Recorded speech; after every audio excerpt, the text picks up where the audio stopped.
There's a thing pilots don't talk about, and it goes like this. You can train for storms. You can train for hull breaches, for engine quench, for collisions, for fires, for losing comms, for losing pressure, for losing crew. Every one of those has a checklist. Every one of those has a procedure stamped onto a panel somewhere by the SDC, in case in the moment you forget how to be a person. There is no checklist for arriving somewhere and finding nothing there. We came out of the final sprint burn at 0411 ship time. The drive cycled down the way it always does. That long, descending hum that makes the deck plates feel like they're settling onto something solid. Amara was already at her console. Cross was already at the lab workstation. Saya was at navigation. Tomas was below. I ran the scans. There was nothing on them. Chapter 1. Empty coordinates. The meridian fault was, by every available metric, in exactly the right place. The contract numbers Tanaka had pulled out of a 42-year-old archive matched our position to 4 decimal points. Our drift was inside tolerance. The instruments agreed with each other, which on this ship is rare enough to be noteworthy. The instruments also agreed that there was nothing here to look at. Mass readings, 0. Structure, none. No EM source within 10,000 kilometers. No reflective surfaces. No thermal signatures. I'm running it again. She didn't look up when she said it. She was already running it again. Amara's relationship to a problem she can't immediately solve has always been roughly the relationship a terrier has to a closed door. Wreckage? Nothing. Not even debris field. Anything. Declan, I'm telling you, there is nothing here. The belt has dust in it. This volume of space doesn't even have that. Saya, at navigation, hadn't said a word since we came out of burn. She was working through the local nav data with the particular focused stillness she gets when she has decided that something matters and is not yet ready to tell anyone what. Saya, you see anything I should care about? No asteroids inside 200,000 kilometers. No traffic on any band. The nearest registered object is a survey marker from 2071, 14 million kilometers spinward.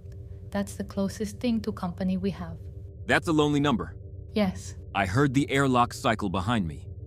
That particular 4-tone chirp the lower hatch makes when somebody's coming up from engineering without bothering to announce themselves. Tomas came onto the bridge wiping his hands on the cloth he keeps in his back pocket. The one his daughter made him 3 birthdays ago. That he won't replace even though it has been chemical burned past the point of usefulness. He looked at the main display. He looked at Amara's screen. He looked at me. He didn't ask. I'm going to run a full diagnostic on the sprint drive. Anything wrong with it? No. He sat down at the engineering panel and started running it anyway. That's the thing about Tomas. He has a relationship with his hands that is older than most marriages. When he doesn't know what to think yet, he gives them something to do and lets the thinking catch up at its own pace. Cross hadn't moved. He was at the lab workstation against the port bulkhead, in the position he had been in when we came out of burn. Standing, hands flat on the console, eyes on a screen that wasn't displaying anything in particular. He hadn't pulled up the signal. He hadn't pulled up the scans. He was just there, standing, the way you stand at a graveside when you don't yet know if you're going to be able to speak. I have known Harlan Cross for 46 days. I have, in that time, learned to read the difference between his ordinary stillness and the other kind. This was the other kind. Doctor. He looked up, not startled, just delayed, like the word had taken a long way around to reach him. Yes. You with us? I'm here, yes. He didn't elaborate, and I didn't push. There is a kind of question you don't ask a man whose last memory of a place like this involves people he loved. I turned back to the main display. I'd been at the helm for the better part of 9 hours. The coordinates on my screen matched the coordinates on the contract. The space those coordinates described was empty. All right, so, what now? The bridge gave me back 4 kinds of silence. Amara's was the silence of a scientist who has run out of permitted conclusions. Saya's was the silence of someone who had 3 answers and was choosing none of them. Tomas's was the silence of a man whose hands were busy and whose mouth, therefore, was free not to be. Cross's was the silence of a man who has been here before and has never told anyone what it was like the first time. I let the silence sit. Sometimes it's the only honest thing in the room. Chapter 2. Inside the broadcast. Cross moved first. He came off the workstation and crossed to Amara's console without saying anything, which was new for him. Cross is a man who narrates his intentions out of academic habit. He reached past her shoulder, called up a panel I had not, in 46 days of flight, seen anyone touch. Hull resonance. Pull it up, Why? because the ship is an antenna. Amara stared at him for 1 second, then turned back to her console and pulled up the same data on her own screen before he had finished the sentence. That's Amara. The follow-up arrives before the explanation has cleared the speaker's mouth. I watched her face. I watched her face go from sharp, focused frustration, the expression I have come to think of as her working state, to something quieter, something I had not seen on her before. Not fear. I want to be clear about that. It was the face of a person whose understanding of a problem has just enlarged in a direction she did not know it could enlarge. Whoa. Yes, It's everywhere. that's correct. Translation, please. For the man flying the ship. Amara turned her display so I could see it. The waveform we had been chasing for 6 weeks, the one Cross had carried in his head for 42 years before that, was on her screen.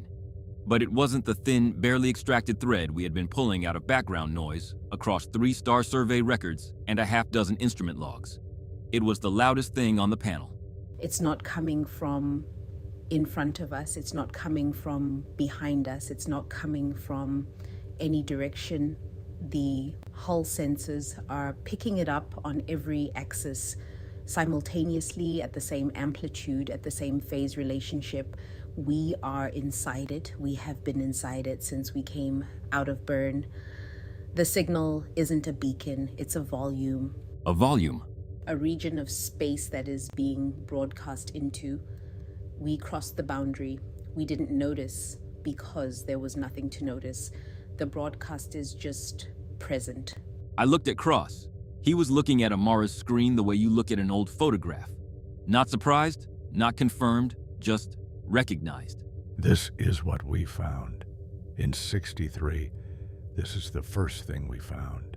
He said it without inflection, the way you state a fact for the record. Tomas had stopped his diagnostic. He hadn't turned around, but his hands had gone still on the panel. Saya, who had not moved her eyes from her own station, said the only thing she said in the entire chapter. Logged. She didn't ask what to do about it. She didn't speculate. She entered the data into the navigation log under the timestamp and moved on. There are people in this universe who would have made a moment of it. Saya made it a line in a record. I want you to understand what the bridge felt like for the next minute or so. Because there was a minute or so in there where nobody said anything, and I think it was the most important minute of the trip. Amara was at her console with her hands flat on either side of the display, watching the waveform. The waveform had not changed. It had not responded to our arrival. It did not pulse, brighten, vary, acknowledge.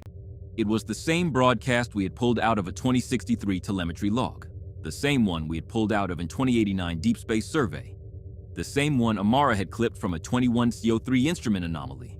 The signal had been broadcasting into this volume of space for at least 42 years, and probably longer than any of us had been alive. We were the ones who had walked into the room. The room had not noticed, or it had not cared, or there was no difference between those two things. Tomas was looking at the bulkhead, just looking at it. The diagnostic he had started was still running on his screen behind him, and he was not watching it. Cross was the one who broke it. I think I should tell you what happened. He said it to Amara. Then he turned, slowly, and said it again to me. I think I should tell all of you what happened before we decide what we're going to do. If you've made it this far into the season, through the signal, through the contract, through the man in the cryopod nobody was supposed to find, I'm going to ask one thing of you. Stay through the next chapter. You've been waiting on this story for 4 episodes. So has Cross. 42 years longer than you have. Subscribe if you haven't, and stay where you are. He's about to say it out loud. Chapter 3. The Ardennes. Cross sat down. He had been standing for the better part of an hour, and when he sat, you could see for the first time the weight of the place we were in landing on him properly. He is not a young man. The 42 years he didn't live through are still on him somehow, in a way I don't have the language for. The body knows. He looked at his hands for a long moment before he started. The Ardennes came out of her final burn at 06:22 on the morning of June 7th, 2063. The crew complement was 9, including myself. Captain Reza Mirzaye, First Officer Adaz Okonkwo, Pilot Lin Wei, Engineer Jacob Friss, Medical Dr. Patel, Communications Yuki Hara, 2 junior research staff, Bremer and Galarza, and myself. I am telling you their names because I have not said them out loud in 42 years. I would like to say them out loud. He paused. Nobody filled the pause. The scans on arrival showed nothing. We expected to find an object, a dwarf body, a derelict, something. We had been chasing a signal for 14 months. We had moved heaven and earth to get the contract. When we arrived and there was nothing here, the captain ordered a 48-hour observation hold. We sat at the coordinates. We watched the instruments. And on the second day, Yuki Hara Communications found the signal in the hull resonance sensors. The way Dr. Ose found it just now, the same way, the exact same way. How long after arrival? 31 hours, 10 minutes. He didn't round. He never rounds. The captain and the senior staff convened in the wardroom. We had 3 options. We could withdraw, file the discovery, and let a follow-up mission with better instrumentation come back out. We could hold position and observe, or we could move toward the volumetric center of the broadcast, try to find what it was being broadcast from. The captain put it to a vote. It was not a unanimous vote, but it was a majority. You moved toward it. We moved toward it. He took a breath. The kind of breath you take before a flight of stairs, you know, will tire you. The signal did not get louder. I want to be precise about this. The signal did not change in amplitude or in frequency for the first 16 hours of the approach burn. What changed was the equipment. Navigation went first, not catastrophically, systematically. Starfix Solutions began returning answers that were internally inconsistent. The nav computer would compute a position, then recompute and disagree with itself, then recompute and agree with the first answer. The disagreements were small, 3 meters, 8 meters, within ordinary tolerance for that generation of system. But they were not random. There was a pattern in them that Lin Wei spent the next 4 hours analyzing. And at the end of the 4 hours, she came to the captain and said in my hearing, she said, "The system isn't malfunctioning. It's being given a different answer." I felt the bridge get colder. It didn't, but I felt it. Communications failed at hour 22, not the equipment, the propagation. We could transmit, we could receive, but the round-trip handshake to the relay at Ceres came back with timing offsets that did not correspond to any model of the medium between us and the relay. Yuki said the carrier wave was returning correctly modulated but phase-shifted in a manner that suggested, and these are her exact words, I have repeated them to myself for 42 years. It suggested that the path the signal had traveled was not the path it was supposed to have traveled. That's not possible. I know. Photons travel in straight lines. The path is the path. I know, Doctor. I am telling you what she said. Amara closed her mouth. She is a scientist. She knows how to listen to a piece of evidence she cannot account for. At hour 31 of the approach, the captain made a decision. He called me to the wardroom. He told me he was going to suspend the approach. He told me he had already given orders to begin a slow turn out of the volume. And he told me that he wanted me specifically, placed into the cryopod. Why you? Tomas had not spoken in a long time. He spoke now, and Cross looked at him with something close to gratitude. The question he had been asked the way he wanted to be asked it.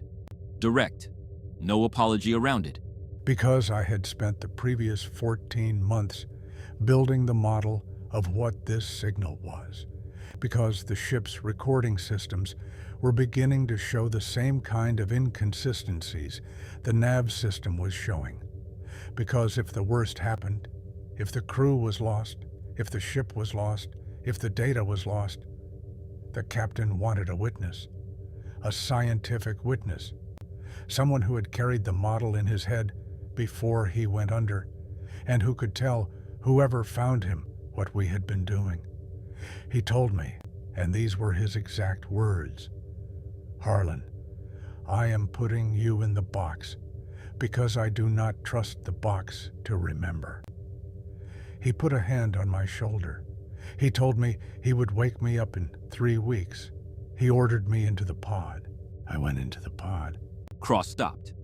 He did not cry. He has, I suspect, done his crying years ago, in the long silent months on Boreas Station when nobody had any answers for him. What was on his face was something quieter than crying. It was the expression of a man who had carried a thing alone for a very long time and had just put it down on a table where other people could see it. I do not know what happened next. The pod was sealed. I went under. I woke up on Boreas Station 42 years later. The Ardennes was never recovered. No wreckage, no drift, no transponder, no signal of any kind. The salvage that found my pod found it on a slow drift through the inner belt, well away from these coordinates. There was no body recovered with me. There was no log. There was nothing in the pod with me except myself. I do not know if the ship turned around. I do not know if the captain finished his turn. I do not know if the crew was lost here or somewhere else or ever. I have spent 4 months on Boreas asking, and there is no answer. There is only my pod and the silence of everyone I served with. He looked up at me. That is what happened. That is everything I know.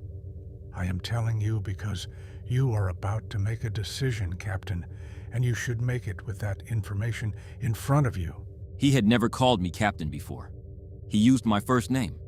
He used Mr. Shaw once in 46 days and apologized for the formality. He called me Captain now because it was the most precise word for the role I was about to occupy. And Cross is precise. I sat with it. I sat with it for what was probably 20 seconds and felt like a year.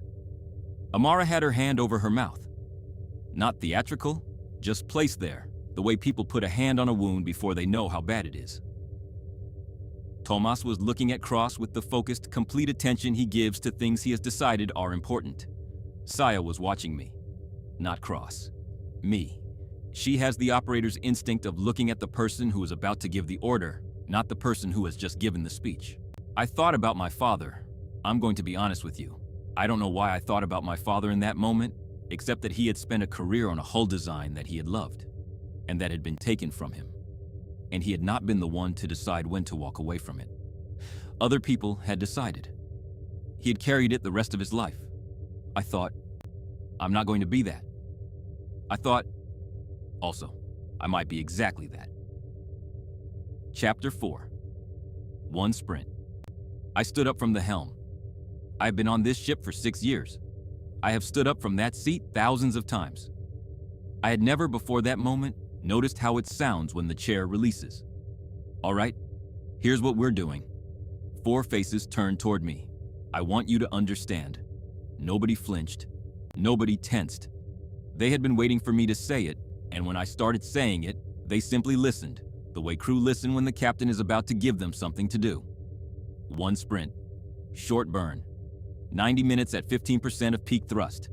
Call it 20,000 kilometers, give or take. We move toward the volumetric center of the broadcast. Dr. Osei monitors the signal. Dr. Cross monitors the hull resonance. Saya monitors navigation. And I want every fixed log twice against 2 different reference frames. And I want every disagreement flagged the moment it appears. Tomas monitors the drive and life support. We don't push. We don't get clever. If navigation starts disagreeing with itself, we stop. If the comms handshake comes back wrong, we stop. If Tomas tells me the drive is doing something it shouldn't, we stop. If anyone on this bridge says the word stop, we stop. No vote, no discussion. We stop. I looked at each of them in turn. I'm not asking, but I'm telling you why. We came 46 days for this. The signal has been broadcasting longer than any of us have been alive. Dr. Cross spent 42 years asleep getting back here. Whatever is out there, we don't know what it is. We don't know if it knows we're here. We don't know if there's it would to know anything. But we did not come this far to stop at the threshold. I waited for someone to argue. Nobody did. Drive is green. I'll be on the panel. 2 reference frames. Logged on disagreement. Understood. I'll have the analysis package running before we're under burn. Cross looked at me for a long second. Captain, Doctor. thank you. He did not say what for. He didn't need to. I sat back down. I ran the burn calculation. I ran it twice because Saya wasn't the only one who had decided that today was a day for double checks. The numbers were the numbers. I called the burn sprint cycle in 3, 2, 1. The drive came up. I have flown a sprint drive for 13 years. I know the sound of it the way a violinist knows a string. The drive came up clean. No surge, no flutter. Tomas's panel would have shown me the same thing in numbers. The diagnostic he had run an hour ago for no reason had come back perfect, and the burn was riding on that perfection like it had been waiting for it. We moved. For the first 8 minutes, nothing happened. For the next 23 minutes, nothing happened. Saya logged a star fix and relogged it. The 2 reference frames agreed to the millimeter. Tomas's drive readouts were green and stayed green. Comms handshake to the series relay, 6 hours, 14 minutes round trip, came back exactly as predicted. The signal continued. It did not vary. It did not respond.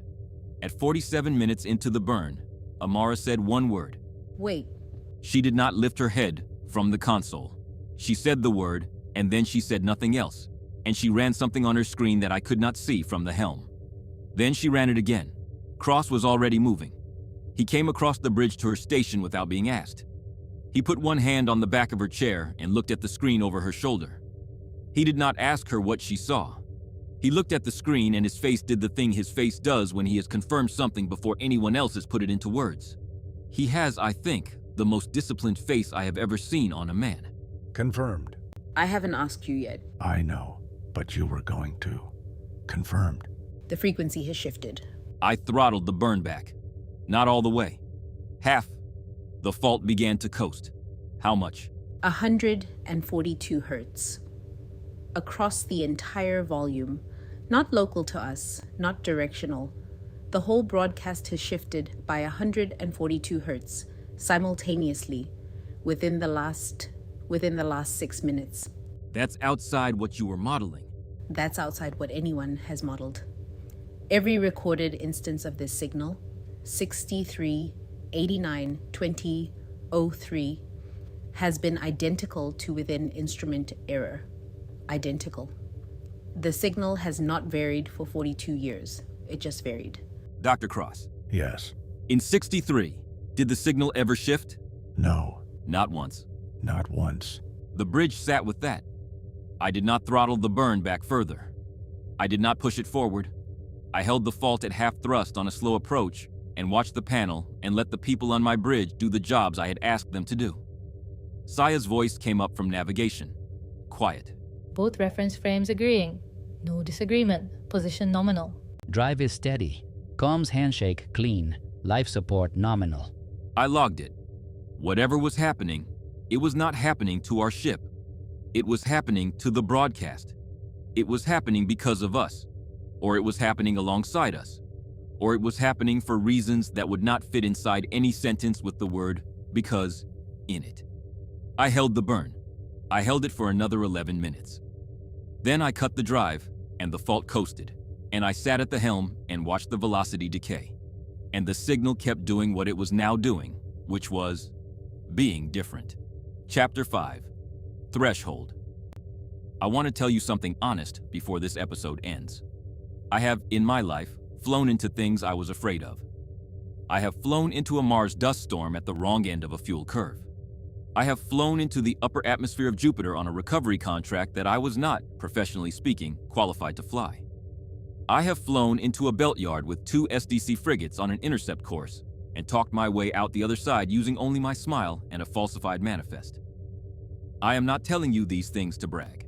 I am telling you these things so that you understand what I mean when I say, this was different. I was not afraid. Well, that's the strange thing. The thing on my bridge, in that hour, was not fear. It was the thing that lives upstream of fear, before fear has a shape.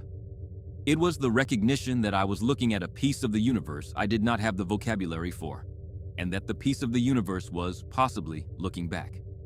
Amara at her console, watching the waveform shift. Cross beside her, hands at his sides, the long overdue look of a man who has finally been believed by his instruments. Tomas at the engineering panel, hands flat, eyes forward, calm the way a tree is calm. Saya at navigation, logging, watching, silent. And once, just once, looking at me with an expression I did not know how to read and have not stopped thinking about since. And the signal everywhere, in the hull, in the air, in every direction at once, broadcasting into a volume of empty space that we had walked into, and that was now, for the first time in 42 years, doing something other than what it had always done. I don't know what's ahead. I don't know what the Ardennes found, or what happened to her crew, or why Cross is alive when nobody else is. I don't know what the broadcast is, whether who is even the right word for whatever is doing it. I don't know what Tanaka is going to do when Amara's partial report lands on his desk. Nobody on this bridge knows what we'll find when we close the rest of the distance, but I know this. The threshold is behind us now. The fault is on a slow coast. The signal is shifted. The crew is at their stations. The dark outside the ship is the dark it has always been, and it is also now something else. Something that has, for the first time in 42 years, registered our arrival. We're flying towards something that noticed us. The fault burns on. That was Soul's Edge. Episode 5, The Threshold. If you've stayed with us through 5 episodes, through the signal, through the contract, through Cross and his pod, and the names he had not said in 42 years, thank you. Genuinely. You're the reason we get to keep flying. Subscribe and turn on notifications so you don't miss the next episode. Drop a comment and tell me what you think they're flying toward. I rate every one of them. Some of you are closer to the answer than you think. I'm Declan Shaw. The Meridian Fault is on coast. The signal is changing. We'll see you in the next one.